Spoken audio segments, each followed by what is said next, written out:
HallowMace.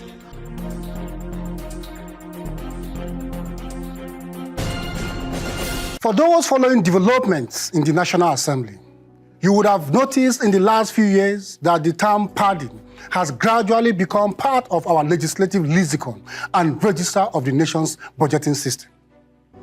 This concept, as far as the legislature is concerned, has today assumed a life of its own.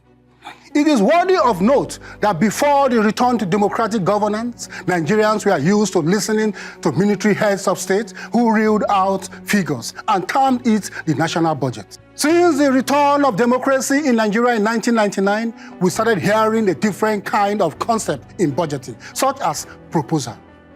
This time, members of the National Assembly take turn in questioning and reviewing the proposed budget, which is usually presented by the President of the Federal Republic of Nigeria.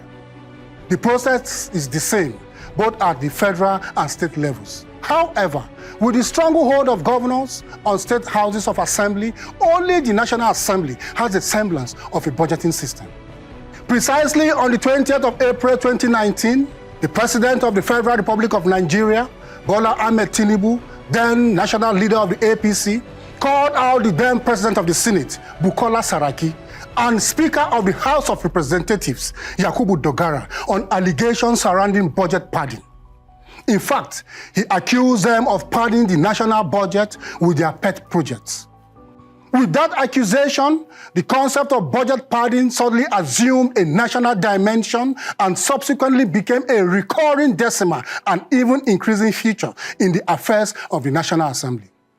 Of course, both Saraki and Dogara have since left the seats as presiding officers, but it's now obvious that budget padding didn't end with them. It is now woven into the fabric of the nation's legislative and budgeting system.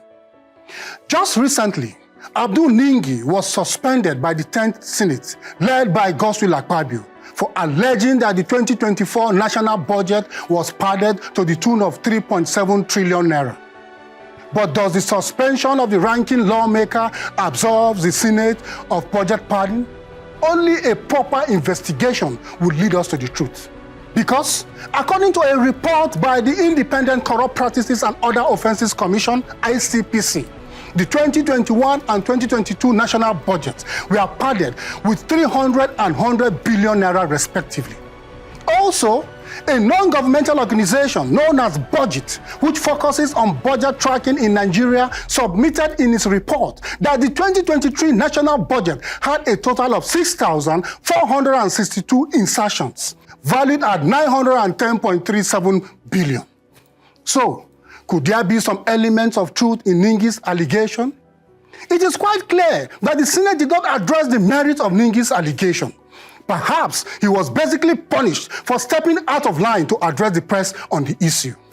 For Nigeria to achieve a more transparent budgeting system that can mitigate the evils of budget padding, there must be a clear-cut law that will govern the process with transparency and accountability. With technology, the current system, which obviously encourages corruption, can be tackled, where the process from conception to application can be laid open for citizens' participation.